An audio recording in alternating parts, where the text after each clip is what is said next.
দর্শক, এর আগের ভিডিও আপনাদেরকে দেখাইছিলাম আমার কিছু শৌখিন মুরগি আছে, ব্রাহ্মা এবং টাইগার মুরগি। আপনাদেরকে আগের ভিডিও বলেছিলাম যে অল্প কিছুদিনের মধ্যে ডিম দিবে। ডিম দেওয়ার সময় হয়ে গেছে, এই জন্য আমি এদেরকে পৃথক করে দিয়েছি, যাতে করে বীজ সুন্দরভাবে হয়। এই দেখতে পাচ্ছেন যে কত সুন্দরভাবে দুইটা করে রেখেছি এক এক খাঁচায়, যাতে করে কোনো বীজ ডিম থেকে মিস না যায়।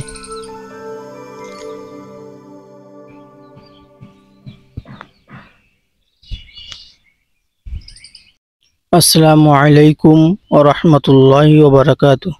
যশোর একে কৃষি চ্যানেল থেকে আপনাদেরকে স্বাগতম। দর্শক, আজ আমি আপনাদেরকে দেখাবো আমার কিছু শৌখিন মুরগি, টাইগার, ব্রাহ্মা মুরগি। এগুলা আমি ডিমে আসবে, এই জন্য এদেরকে আমি আলাদা করব। চলেন, এই যে আমার সেই টাইগার এবং ব্রাহ্মা, দেখতে পাচ্ছেন যে ডিম পাড়ার উপযোগী হয়ে গেছে বা ডিম দিচ্ছে। চলেন এবার আমি এদেরকে পৃথক খাঁচায় রাখবো, যাতে করে ডিম থেকে বাচ্চা ভালোভাবে ফোটে। চলেন দেখা যাক আমি কিভাবে খাঁচাগুলো বানিয়েছি।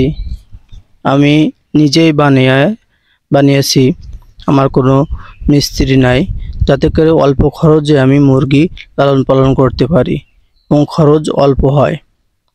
এই দেখতে পাচ্ছেন একটা খোপ, এইটা হলো 2 নম্বর খোপ। দেখতে পাচ্ছেন পুরোটা নেট দ্বারাই করা, যাতে করে খরচ অল্প হয়।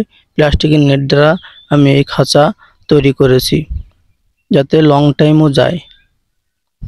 দেখতে পাচ্ছেন কত সুন্দরভাবে আমি একটা করে খোপ তৈরি করেছি, এবং এখনই এর মধ্যে আমি মুরগি রাখবো এবং কিভাবে রাখি তা আপনাদেরকে আমি দেখাবো।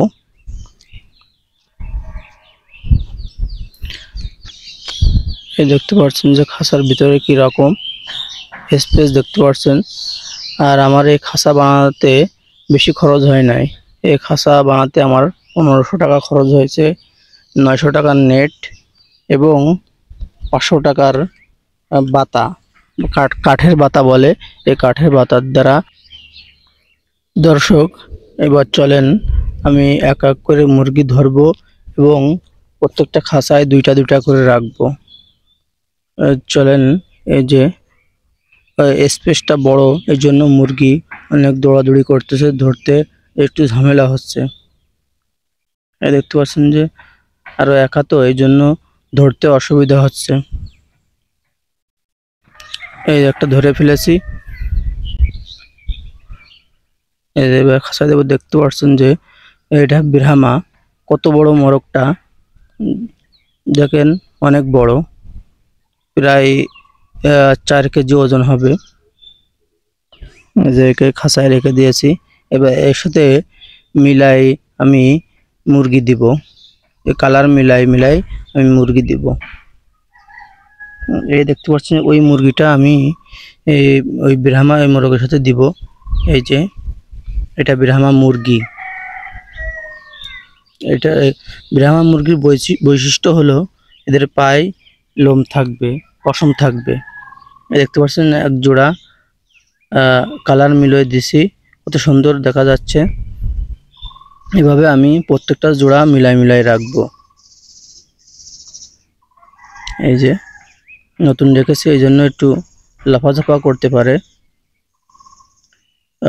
2-1 দিনের মধ্যে ঠিক হয়ে যাবে। এটা পরের স্পেসে দেখেন, এই যে আমি আরেক জোড়া রেখেছি। ভিডিও সংক্ষেপ করার জন্য আমি ধরেছি আগে থেকেই। দেখতে পাচ্ছেন এই যে এখানেও কালার মিলিয়ে রেখেছি। এভাবে আমি কালার মিলাই 3 খোপে, 2 খোপে ব্রাহ্মা এবং আরেক খোপে আমি টাইগার মুরগি রাখবো।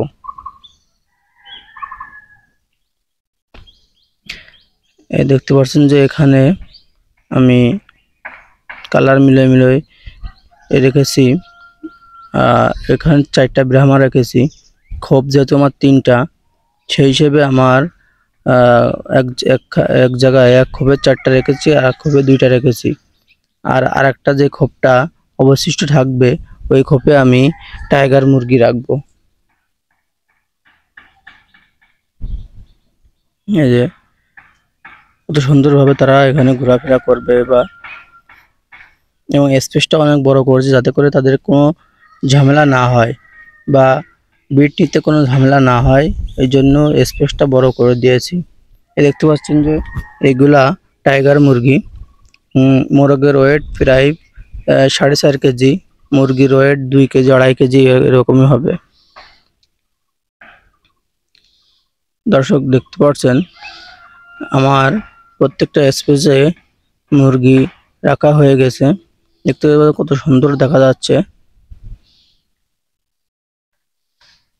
দর্শক এবার আপনাদেরকে আমি দেখাবো যে এতদিন মুরগি পালার পরে প্রায় 4 থেকে 5 মাস, 5 থেকে 5.5 মাস পর আমি ডিম পেয়েছি এদের থেকে। আমি দেখাবো।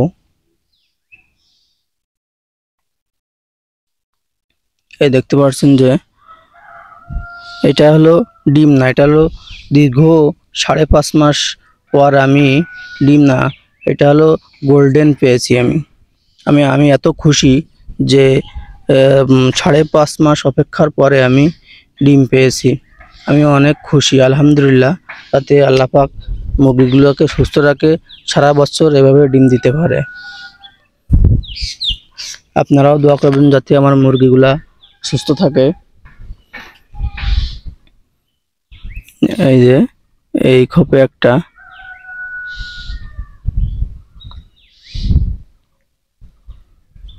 এভারেজ করে 2-3টা মুরগিতে ডিম পাড়া শুরু হয়েছে।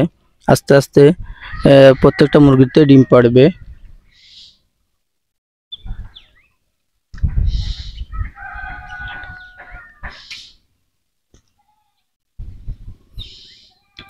দর্শক এই যে একটা ডিম, এভারেজ করে আমি 3 খোপ থেকে মানে 3 খাঁচা থেকে 3টা ডিম পেয়েছি। একটা হলো টাইগারের আর 2টা ব্রাহ্মা। দর্শক দেখতে পাচ্ছেন যে দীর্ঘদিন অপেক্ষার পরে আমি যেই ডিমগুলা হাতে নিয়ে দাঁড়িয়ে আছি, এগুলা ডিম না, দীর্ঘ 5.5 মাস পর যে ডিম পেয়েছি এটা হলো গোল্ডেন। মানে অনেক কষ্টর পরে, মানে অনেক রোগ ব্যাধি হয়েছিল এই মুরগিদের আল্লাহ পাক সুস্থ রেখেছে এবং ডিমও দিতেছে। এই জন্য আমি অনেক খুশি। আপনারা দোয়া করবেন যাতে করে আমার মুরগিগুলা সুস্থ থাকে এবং ডিম পাড়ে।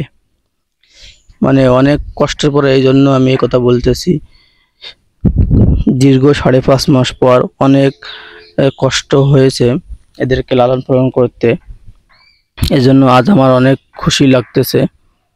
এই যে দেখতে পাচ্ছেন এই ডিমগুলা, আমি প্রথমে যে ডিমগুলা হয়েছে এইগুলা খেয়ে ফেলে দেব। এবং দর্শক আজ এই পর্যন্ত, দেখা হবে পরের পর্বে। আসসালামু আলাইকুম ওয়া রাহমাতুল্লাহ।